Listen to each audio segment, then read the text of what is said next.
Hello friends, आज हम इस वीडियो में Bihar BPSC TRE 3.0 class 6 to 10 के लिए मोस्ट इम्पोर्टेंट 40 एमसीक्यू को सॉल्व करेंगे। सब्जेक्ट है मेरा भूगोल, सेट नंबर है 2।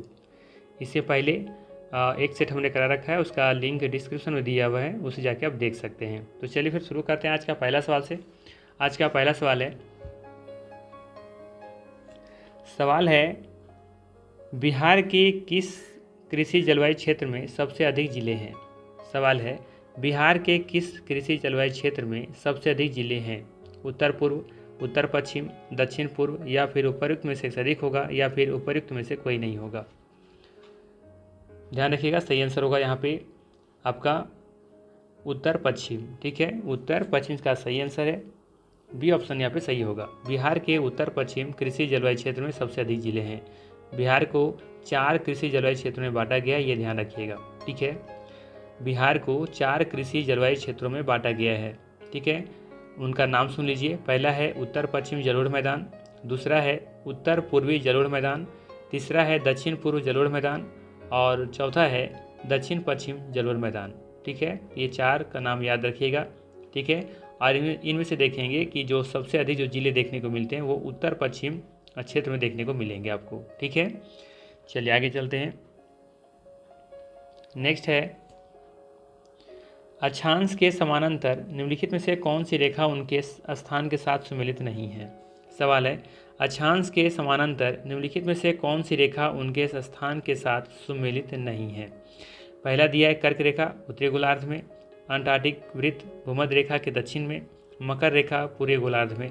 उपर्युक्त में से एक से अधिक यहाँ पे देखेंगे सुमेलित नहीं है या फिर उपर्युक्त में से कोई नहीं। ठीक है, सिंपल सवाल है। अगर ये ग्लोब है, ठीक है, तो यहाँ पे देखेंगे आप ये क्या है हमारा, ये मान लेते हैं विषुवत रेखा है। ठीक है, तो कर्क रेखा कहाँ देखने को मिलेगा, यहाँ पे ये कर्क रेखा, तो ये देखेंगे उत्तरी गोलार्ध में, तो ये यहाँ पे देखेंगे ये युग्म सही सुमेलित है। फिर है अंटार्कटिक वृत्त भूमध्य रेखा के दक्षिण में। ठीक है, भूमध्य रेखा ये वाली है, इसी के दक्षिण में नीचे आने की पूछा जा रहा है यहाँ पे। ठीक है, यहाँ पे नहीं होगा, मतलब ये वाला होगा यहाँ अंटार्कटिक वृत्त। ठीक है, तो क्या ये सही है, ये गलत है।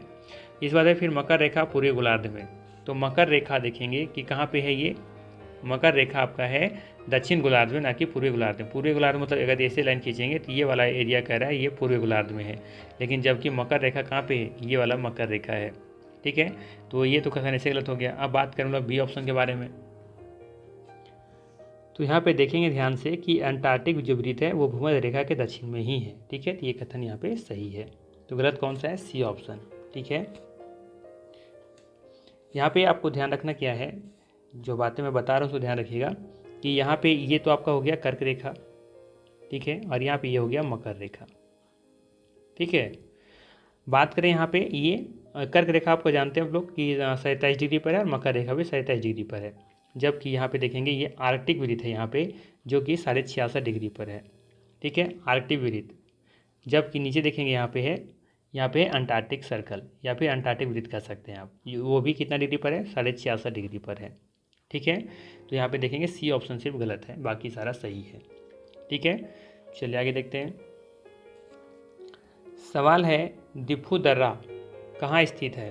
सवाल है दिफू दर्रा कहाँ स्थित है, हिमालय के पीर पंजाल श्रेणी में, अरुणाचल हिमालय में या फिर दार्जिलिंग और सिक्किम हिमालय में। उपर्युक्त में से अधिक होगा या फिर उपर्युक्त में से कोई नहीं होगा। सही आंसर होगा अरुणाचल हिमालय। ठीक है, अर्थात यहाँ पे बी ऑप्शन बिल्कुल सही होगा। ध्यान रखिएगा दिफू दर्रा अरुणाचल हिमालय में स्थित है। ठीक है, बाकी दर्रे भी बहुत सारे हैं जो याद रखना चाहिए, जैसे कि आपका है यहाँ पे जो जिला दर्रा, ठीक है, जो जिला दर्रा, ठीक है, नीति दर्रा, रोहतांग दर्रा,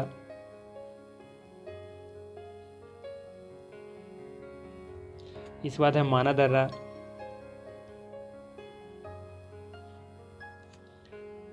बुर्जिल दर्रा। ठीक है, तो ये सभी दर्रे के बारे में आपको पता होना चाहिए कि ये कहाँ स्थित है। ठीक है, और भी दर्रे हैं, बहुत सारे दर्रे हैं, जैसे कि एक है जिलेपा दर्रा, है ना, इस बाद है बोमडीला दर्रा,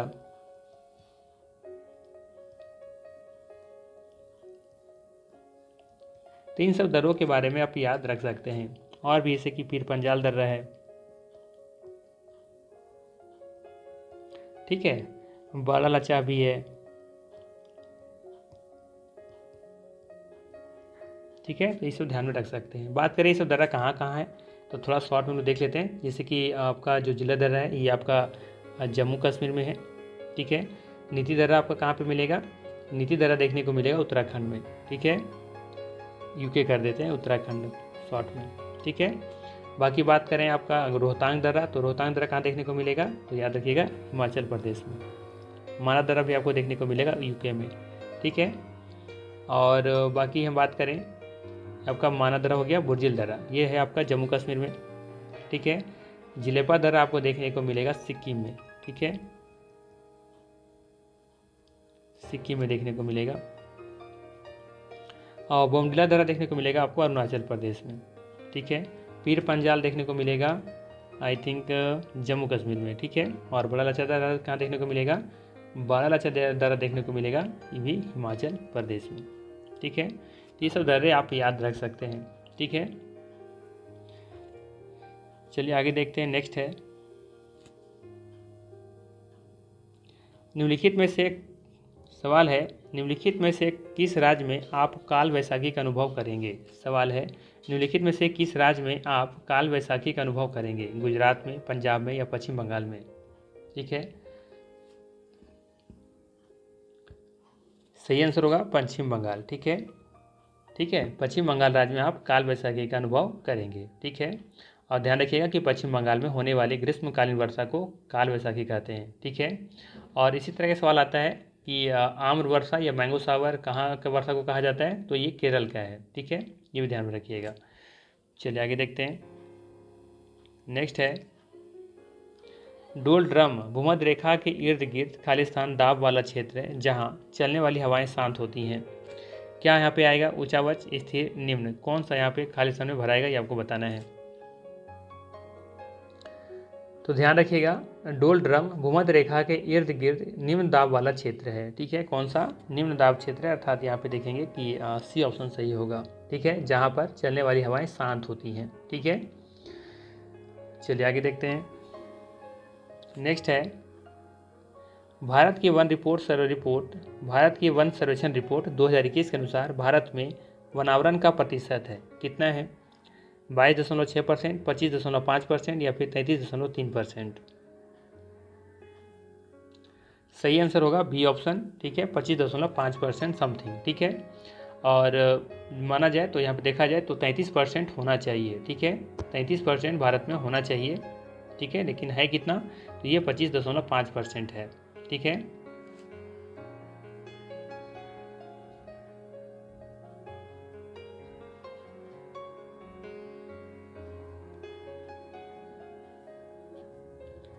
अगर आपसे पूछ लिया जाए कि भारत में कितना वन क्षेत्र में भूमि वन फैला हुआ है, तो ध्यान रखिएगा 7,13,789 वर्ग किलोमीटर, ठीक है। चलिए आगे देखते हैं। नेक्स्ट है सवाल है महेंद्रगिरी की पहाड़ियाँ किस राज्य में स्थित है। सवाल है महेंद्रगिरी की पहाड़ियाँ किस राज्य में स्थित हैं, झारखंड, पश्चिम बंगाल, उड़ीसा। सही आंसर हो जाएगा यहाँ पे उड़ीसा। ध्यान रखिएगा कि महेंद्रगिरी की पहाड़ियाँ उड़ीसा राज्य में स्थित है, ठीक है। चलिए आगे देखते हैं। नेक्स्ट है सवाल है मैंग्रोव वन पाए जाते हैं पहाड़ी क्षेत्रों में, लेटेराइट मिट्टी में या फिर ज्वार नदमुख में। सही आंसर होगा सी ऑप्शन, ठीक है, ध्यान रखिएगा मैंग्रोव वन ज्वार नदमुख में पाए जाते हैं, ठीक है। और ये भी ध्यान रखिएगा कि मैंग्रोव वन भारत में नदी घाटी के मुहाने क्षेत्र और दलदली नमकीन क्षेत्रों में मुख्यतः पाई जाती हैं, ठीक है। बाकी तो आप लोगों को पता होगा ही कि सुंदरवन है जो है वो मैंग्रोव वन का सबसे बड़ा मैंग्रोव वन क्षेत्र है, ठीक है। इसके बाद गुजरात का रनकच्छ, ठीक है, और अंडमान निकोबार द्वीपों में थोड़ा बहुत देखने को मिलेगा, आंध्र प्रदेश में भी देखेंगे कुछ मिलता है, और महाराष्ट्र में भी थोड़ा बहुत आपको महत्वपूर्ण क्षेत्र में देखने को मिलेंगे, ठीक है। बाकी ये पॉइंट में यहाँ पे ध्यान रखिएगा कि 26 जुलाई को ठीक है, 26 जुलाई को अंतर्राष्ट्रीय, ठीक है, ध्यान दीजिएगा, 26 जुलाई को यूनेस्को के द्वारा, ठीक है, किनके द्वारा, यूनेस्को के द्वारा 26 जुलाई को मैंग्रोव पारिस्थितिकी तंत्र संरक्षण हेतु अंतर्राष्ट्रीय दिवस के रूप में मनाने की घोषणा की है। ठीक है, मैंग्रोव पारिस्थितिकी तंत्र के संरक्षण हेतु अंतर्राष्ट्रीय दिवस के रूप में मनाने की घोषणा की है। कब? 26 जुलाई को। नेक्स्ट है, जलोढ़ मिट्टी को उसकी आयु के आधार पर वर्गीकृत किया जाता है। नई जलोढ़ मिट्टी को क्या नाम दिया गया है? खादर, बांगड़ या दलदली भूमि? सही आंसर हो जाएगा खादर। ठीक है, ए ऑप्शन यहाँ पे सही होगा। नई जलोढ़ मिट्टी को खादर कहते हैं, जबकि पुरानी मिट्टी को बांगड़ कहते हैं। ठीक है, इसी में सवाल कहीं कहीं पूछ लिया जाता है कि नई जलोढ़ मिट्टी होती है ना, उसमें या फिर कह सकते हैं जलोढ़ मिट्टी में किसकी प्रचुरता होती है। तो ध्यान रखिएगा, प्रचुरता के बारे में पूछा जाए तो इसमें पोटास, ठीक है, पोटास, फास्फोरिक अम्ल, ठीक है, और चूना, ठीक है, ये सभी देखने को इसमें मिलता है प्रचुर मात्रा में। जबकि इसमें जो कमी देखने को मिलता है उसमें नाइट्रोजन और ह्यूमस की कमी देखने को मिलता है। ठीक है, नाइट्रोजन और साथ में ह्यूमस, ध्यान रखिएगा, ह्यूमस, ये दोनों की कमी देखने को मिलती है। ठीक है, जबकि पोटास, फास्फोरिक अम्ल और चूना में इसमें प्रचुरता देखने को मिलती है। ठीक है, चलिए आगे देखते हैं। नेक्स्ट है, निम्नलिखित में से कौन सी मिट्टी कपास उगाने के लिए आदर्श है? सवाल है, निम्नलिखित में से कौन सी मिट्टी कपास उगाने के लिए आदर्श है? शुष्क मिट्टी, जलोढ़ मिट्टी, काली मिट्टी? सही आंसर होगा काली मिट्टी। ठीक है, सी ऑप्शन यहाँ पे सही होगा। नेक्स्ट है, सवाल है, पैंथालासा शब्द इनमें से किससे संबंध है? पैंथालासा शब्द इनमें से किससे संबंध है? महासागर, वायुमंडल या मृदा से? सही आंसर होगा महासागर। ठीक है, ध्यान दीजिएगा कि अल्फ्रेड वेगनर के अनुसार पृथ्वी के सभी स्थलखंड आपस में जुड़े हुए थे। ठीक है, अल्फ्रेड वेगनर के अनुसार पृथ्वी के सभी स्थलखंड आपस में जुड़े हुए थे। जितने आप देखते हैं 7 महाद्वीप हैं, तो वो सभी आपस में जुड़े हुए थे। इस वृहत महाद्वीप को उन्होंने पैंजिया नाम दिया था। ठीक है, ये जो 7 महाद्वीप थे तो जो एक ही साथ जुड़े हुए थे, उन महाद्वीप को उन्होंने पैंजिया नाम दिया था। और इसके चारों ओर एक वृहत यानी कि बहुत बड़ा महासागर था। ठीक है, जिसे उन्होंने पैंथालासा कहा था। ठीक है, ये आपको कॉन्सेप्ट याद रखना है। इसी को फिर आगे देखेंगे कि समय के साथ इनका विभाजन शुरू हुआ और उत्तर और दक्षिण 2 भागों में बट गए। ठीक है, तो उत्तरी भाग जो बना उसको हम लोग लॉरेशिया कहते हैं, जिसे अंगारा लैंड भी कह सकते हैं आप, और दक्षिण भाग वाला जो भाग बना वो गोंडवाना लैंड कहलाया। ठीक है, ये ध्यान रखिएगा। और भारत जो था ना वो गोंडवाना लैंड का ही हिस्सा था। ठीक है, अब जाकर के देखेंगे कि वो उत्तर में चला गया है, उत्तर भाग में, यानी कि लॉरेशिया का हिस्सा हो गया है, लेकिन पहले गोंडवाना का हिस्सा था। ठीक है, तो समय के साथ ये देखेंगे कि टूट करके चला गया, अलग होकर के चला गया उत्तर में। ठीक है, तो ये ध्यान रखिएगा। नेक्स्ट है, स्वर्णिम चतुर्भुज सुपर हाईवे समय और दूरी को कम करने के लिए भारत के 4 प्रमुख शहरों को जोड़ता है। निम्नलिखित में से किस विकल्प में वे शहर शामिल हैं? तो ध्यान रखिएगा, भारत के जो 4 महानगर हैं, ठीक है, तो दिल्ली, कोलकाता, चेन्नई, मुंबई, पहला ऑप्शन ही सही दिख रहा है। ठीक है, नेक्स्ट है, सवाल है, निम्नलिखित में से कौन सा बंदरगाह आज़ादी के बाद सबसे पहले बनाया गया था? मैंगलोर, कांडला, मुंबई? ध्यान रखिएगा, कांडला बंदरगाह आज़ादी के बाद सबसे पहले बनाया गया था। ठीक है, और ये भी ध्यान रखिएगा कि कांडला बंदरगाह गुजरात में कच्छ की खाड़ी के तट पर स्थित एक ज्वारीय बंदरगाह है। ठीक है, तो यहाँ पे जो सही आंसर होगा वो होगा आपका बी ऑप्शन। ठीक है, बाकी मुंबई के बारे में याद रखिएगा कि मुंबई बंदरगाह देश का सबसे बड़ा बंदरगाह है। ठीक है, चलिए आगे देखते हैं। नेक्स्ट है, झारखंड, छत्तीसगढ़ और मध्य प्रदेश राज्य खनिजों और खालिस्तान निक्षेप के मामले में समृद्ध है। कोयला, सोना या सिलिकॉन? तो ध्यान रखिएगा, झारखंड, छत्तीसगढ़ और मध्य प्रदेश राज्य खनिज और कोयला निक्षेप के मामले में समृद्ध है। ठीक है, तो यहाँ पे जो सही आंसर होगा वो होगा आपका ए ऑप्शन। ठीक है, बाकी ध्यान रखिएगा कि भारत में सबसे बड़ा कोयला उत्पादक राज्य है छत्तीसगढ़। ठीक है, हाँ, अगर बात करें कुल भंडार के बारे में, ठीक है। तो कुल भंडार की दृष्टि से देखा जाए तो झारखंड प्रथम स्थान पर है, ठीक है। इसके बाद उड़ीसा का नंबर आता है, फिर छत्तीसगढ़ का, फिर पश्चिम बंगाल का, ठीक है। लेकिन ध्यान रखिएगा कि सबसे ज़्यादा जो उत्पादन करता है वो छत्तीसगढ़ करता है, ठीक है। तो यहाँ पे ए ऑप्शन यहाँ सही हो जाएगा, 14 का ए। नेक्स्ट है, निम्नलिखित में से कौन सा देश विश्व में चावल का सबसे बड़ा उत्पादक है? भारत, चीन, दक्षिण कोरिया। सही आंसर होगा यहाँ पे चीन, ठीक है। ध्यान रखिएगा, चीन या इसका सही आंसर होगा, ठीक है। विश्व में यानी कि वर्ल्ड में चावल का सबसे बड़ा उत्पादक देश चीन है, ठीक है।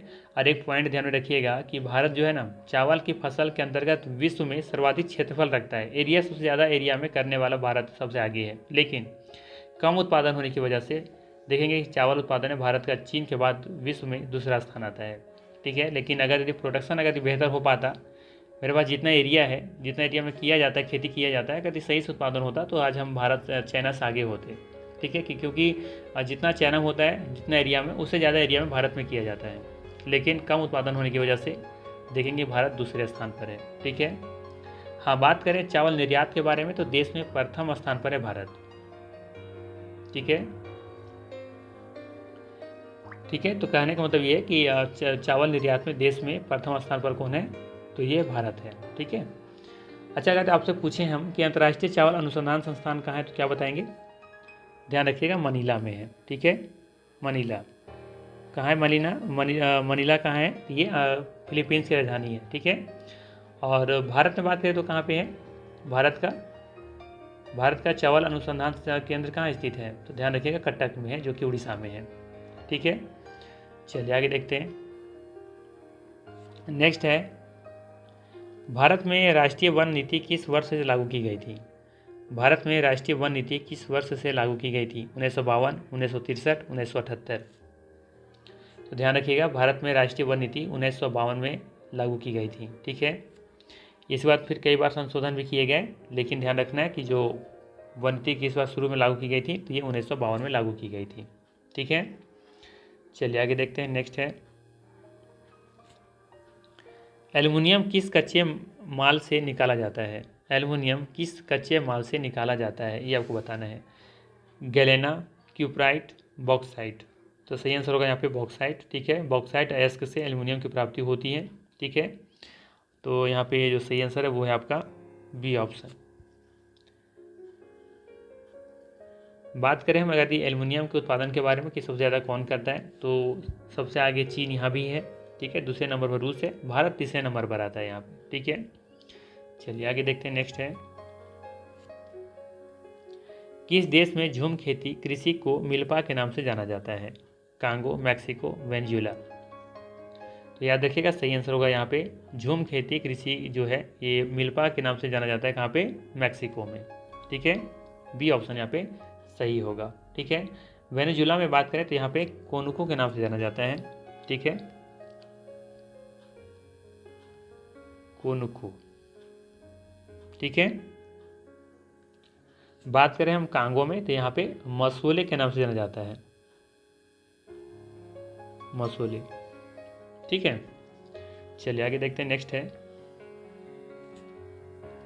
सवाल है, रक्तहीन क्रांति के आंदोलन की शुरुआत किसने की? ठीक है, रक्तहीन क्रांति के आंदोलन की शुरुआत किसने की?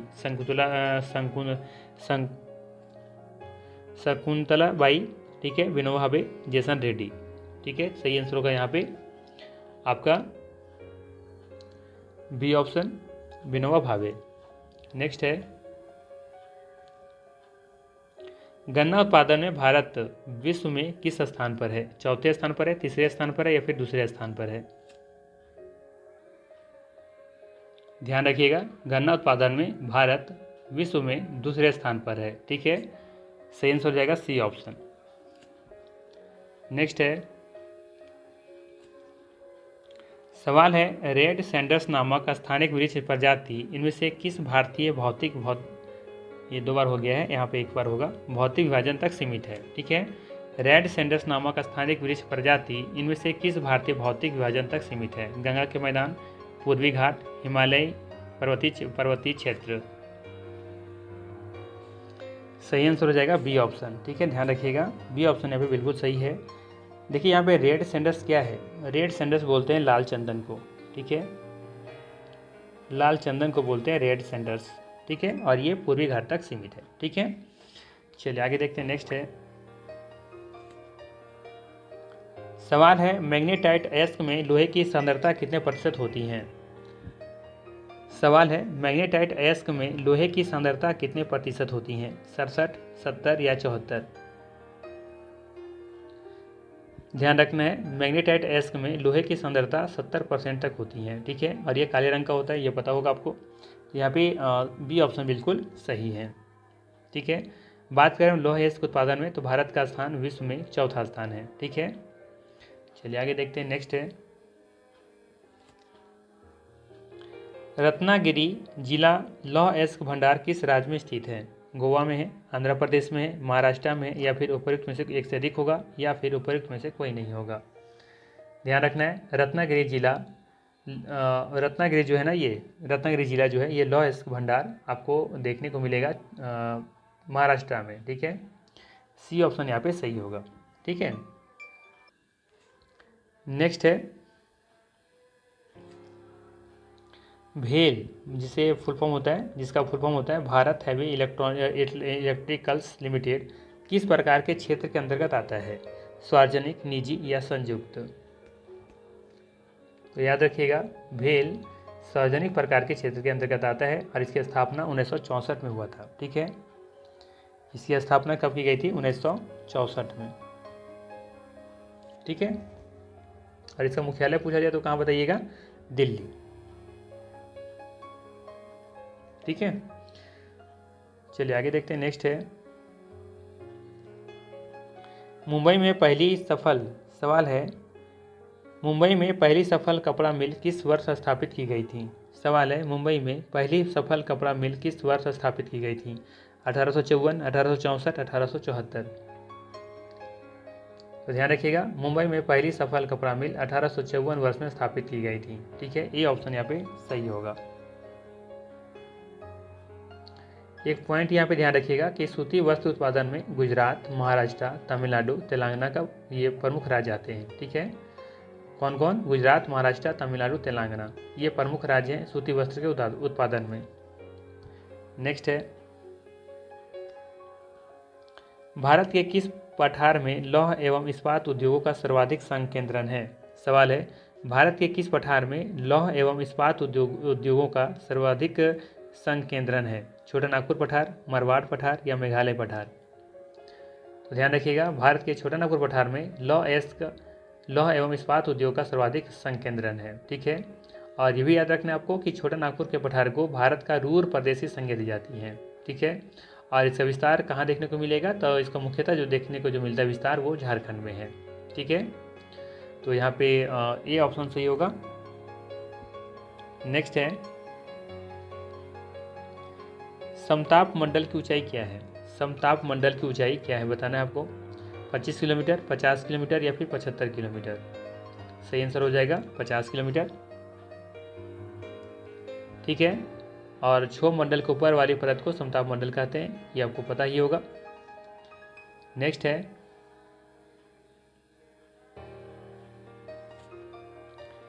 भारत के प्रथम कच्चा तेल पाइपलाइन परिवहन नेटवर्क का नाम बताइए। सवाल है भारत के प्रथम कच्चा तेल पाइपलाइन परिवहन नेटवर्क का नाम बताइए क्या है, हाजीरा विजयपुर, असम कानपुर, गुवाहाटी सिलीगुड़ी। उपयुक्त में से अधिक होगा या इनमें से कोई नहीं होगा। सही आंसर हो जाएगा यहाँ पे ई ऑप्शन, ठीक है। यहाँ पे कोई भी ऑप्शन सही नहीं है। भारत का कच्चा तेल पाइपलाइन परिवहन नेटवर्क हाजीरा, विजयपुर और जगदीशपुर, ठीक है, ये सही होगा। तो यहाँ पे एक छूटा हुआ है, यानी कह सकते हैं कि हाजीरा विजयपुर, ठीक है, और साथ में एक और नाम है जगदीशपुर जो कि यहाँ पे नहीं दिया गया था, अर्थात ई ऑप्शन यहाँ पे सही होगा। जगदीशपुर भी साथ में होना चाहिए, ठीक है। और इसका स्थापना कब की गई थी, इसकी स्थापना की गई थी 1986 में, ठीक है। चलिए, और ये कच्चा तेल पाइपलाइन है, कच्चा तेल का परिवहन किया जाता है इससे। नेक्स्ट है मैंग्रोव वनों पर वैश्विक तापन का क्या प्रभाव होगा। मैंग्रोव वन पर वैश्विक तापन का क्या प्रभाव होगा। वे अधिक प्रचुरता से पैदा होंगे, मैंग्रोव के विशाल क्षेत्र जलमग्न हो जाएंगे, या फिर कार्बन सिंक्स के रूप में उनकी भूमिका अधिक महत्वपूर्ण हो जाएंगी। उपर्युक्त में से अधिक होगा या फिर उपर्युक्त में से कोई नहीं। तो ध्यान रखिएगा, मैंग्रोव वनों पर वैश्विक तापमान का प्रभाव जो होगा वो ये होगा कि वे अधिक प्रचुरता से पैदा होंगे, साथ ही मैंग्रोव का ये कार्बन सिंक्स के रूप में उनकी भूमिका अधिक महत्वपूर्ण हो जाएंगी। अर्थात यहाँ पे ए और सी सही है, अर्थात हम लोग डी ऑप्शन के साथ जाएंगे। ठीक है, उपर्युक्त में से अधिक यहाँ पे सही आंसर होगा। ठीक है, नेक्स्ट है, रबड़ की खेती के लिए आवश्यक तापमान कितना है। रबड़ की खेती करना चाहते हैं तो वहाँ पे तापमान टेम्परेचर जो है, आवश्यक जो टेम्परेचर वो कितना है, 25 degree C, 30 degree C, 35 degree C. तो याद रखिएगा, रबड़ की खेती के लिए आवश्यक तापमान 30 डिग्री होता है। ठीक है, 30 डिग्री, अर्थात बी ऑप्शन यहाँ पे सही होगा। और ये याद रखना है आपको कि विश्व में रबड़ उत्पादन में प्रथम स्थान कौन रखता है, थाईलैंड। कौन रखता है, थाईलैंड। अच्छा, भारत का कितना स्थान है रबड़ उत्पादन में, तो याद रखना है भारत का स्थान चौथा स्थान है, ये चौथा स्थान है। ठीक है, चौथे नंबर पर भारत आता है। नेक्स्ट है, कुल जनसंख्या को उपलब्ध कृषि योग्य भूमि के क्षेत्रफल में विभाजित करने पर मिलता है जनसंख्या घनत्व, पौष्टिक घनत्व, कृषि घनत्व। देखिए सवाल क्या लिखा है कि कुल जनसंख्या को उपलब्ध कृषि योग्य भूमि के क्षेत्रफल से विभाजित करने से क्या मिलता है, भूमि के क्षेत्रफल में विभाजित करने से क्या मिलता है। तो ध्यान रखिएगा, कृषि घनत्व मिलता है। सी ऑप्शन यहाँ पे सही होगा। ठीक है, नेक्स्ट है, पेडोलॉजी किसका अध्ययन है। पेडोलॉजी किसका अध्ययन है, तो ध्यान रखिएगा, पेडोलॉजी मृदा का अध्ययन है। ठीक है, यहाँ पे ऑप्शन के हिसाब से देखेंगे तो थोड़ा आगे पीछे हो गया, तो ध्यान रखिएगा यहाँ पे आपका मृदा सही होगा। ठीक है, नेक्स्ट है, दक्षिणी पश्चिमी मानसून की अवधि के दौरान तमिलनाडु सूखा रहता है क्योंकि दक्षिणी पश्चिमी मानसून की अवधि के दौरान देखेंगे कि तमिलनाडु सूखा रहता है। कारण क्या है, यह वृष्टि छाया क्षेत्र में स्थित है, ताप इतना अधिक है कि पवन ठंडा नहीं हो पाती, पवन इस क्षेत्र तक नहीं पहुंचती। क्या कारण है, सही आंसर हो जाएगा ए ऑप्शन। ठीक है, यह वृष्टि छाया क्षेत्र में स्थित है। ठीक है, तो ए ऑप्शन यहाँ पे बिल्कुल सही हो जाएगा। नेक्स्ट है, उड़ीसा के कोरापुट, रायगढ़, कालाहांडी, बालांगीर जिला किस खनिज के लिए प्रसिद्ध है। सवाल है, उड़ीसा के कोरापुट, रायगढ़, कालाहांडी, बालांगीर जिला किस खनिज के लिए प्रसिद्ध है। तांबा, अभ्रक, बॉक्साइट। सही आंसर होगा सी ऑप्शन, बॉक्साइट। ठीक है, ध्यान रखिएगा, उड़ीसा का कोरापुट, रायगढ़, कालाहांडी, बालांगीर जिला बॉक्साइट उत्पादन के लिए, खनन के लिए प्रसिद्ध है। ठीक है, नेक्स्ट है, सिंधु नदी का उद्गम स्थल क्या है।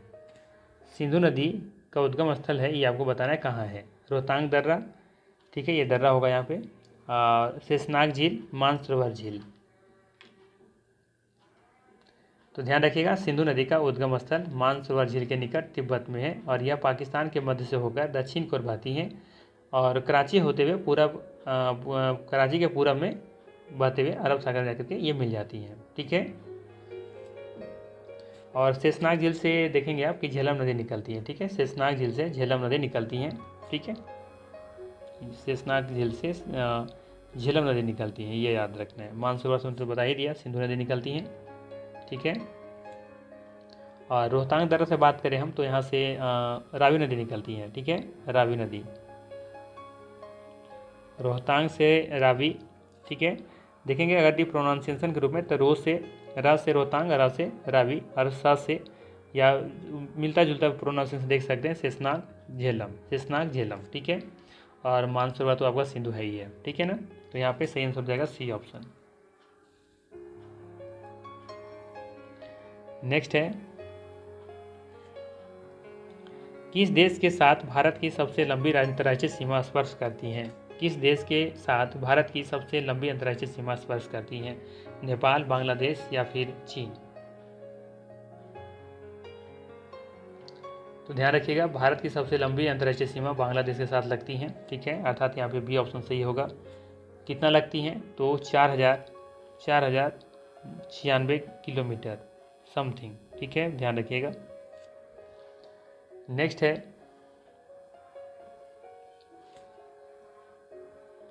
भारत में एकमात्र सक्रिय ज्वालामुखी बैरन द्वीप कहाँ स्थित है?